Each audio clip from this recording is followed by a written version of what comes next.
Hayo, siapa nih yang sering begadang? Mungkin gara-gara ngejar deadline kerjaan, atau lagi maraton drakor dan serial lainnya, atau malah karena kebiasaan scrolling-scrolling sosial media sebelum tidur. Ya, kalau sesekali aja sih, mungkin nggak apa-apa ya. Tapi kalau sampai keseringan, hati-hati, ada risiko stroke yang mengintai. Hmm, apa hubungannya? Oke, saya jelasin faktanya di video ini. Tonton sampai selesai ya.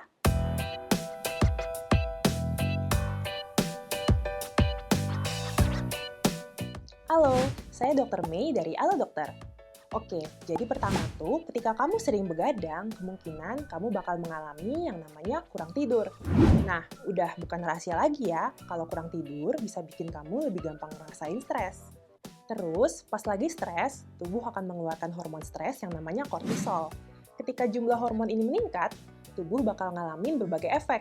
Salah satunya adalah peningkatan nafsu makan dan rasa lapar. Nah, kalau kamu memilih jenis makanan mengandung banyak banget kalori, lemak, maupun gula, maka lama-kelamaan berbagai risiko penyakit pun bisa meningkat loh, seperti obesitas dan diabetes. Jika kebiasaan ini terus-menerus dibiarin, akibatnya risiko stroke pun bisa meningkat deh. Di luar itu, Kementerian Kesehatan Republik Indonesia juga udah menegaskan kalau berbagai penelitian itu didapatkan bukti-bukti yang menunjukkan kalau kurang tidur akibat begadang menyebabkan peningkatan tekanan darah. Soalnya, kurang tidur tuh punya pengaruh buruk buat kinerja sistem saraf otonom yang juga bertanggung jawab mengatur tekanan darah. Udah gitu, dampaknya juga gak baik ke fungsi ginjal, keseimbangan hormon, sampai respons baroreseptor yang semuanya itu tuh berkaitan erat dengan pengaturan tekanan darah. Nah, ketika tekanan darah terus meningkat dan gak kunjung terkontrol, ya lama-lama pembuluh darah bakalan rusak, kaku, dan menebal, sehingga mengganggu aliran, alias sirkulasi darah ke otak dan meningkatkan risiko terjadinya stroke. Stroke itu sendiri adalah kondisi ketika pasokan darah ke otak keganggu karena penyumbatan atau pecahnya pembuluh darah. Kondisi ini merupakan keadaan gawat darurat medis, karena tanpa suplai oksigen dan nutrisi, sel-sel pada bagian otak yang terdampak bisa mati hanya dengan hitungan menit. Makanya, jangan anggap sepele kebiasaan buruk ini ya.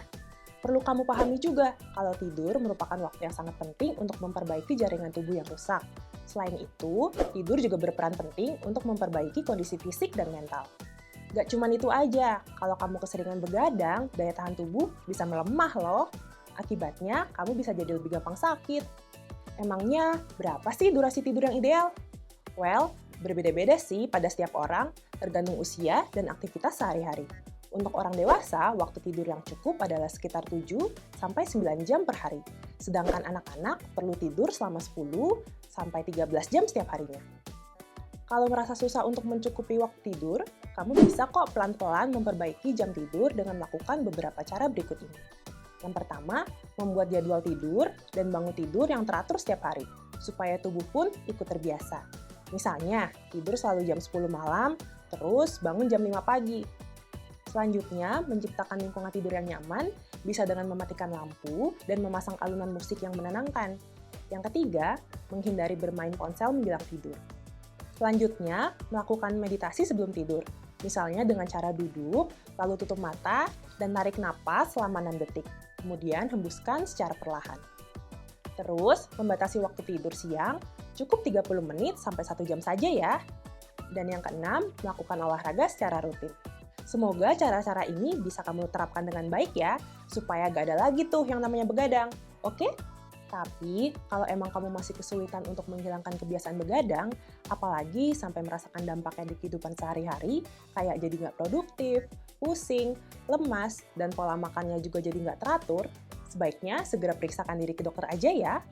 Atau seenggaknya, coba deh konsultasikan ke dokter dulu lewat chat di aplikasi Halo Dokter. Di aplikasi ini ada ribuan dokter yang siap untuk memberikan solusi dari keluhan kesehatan kamu.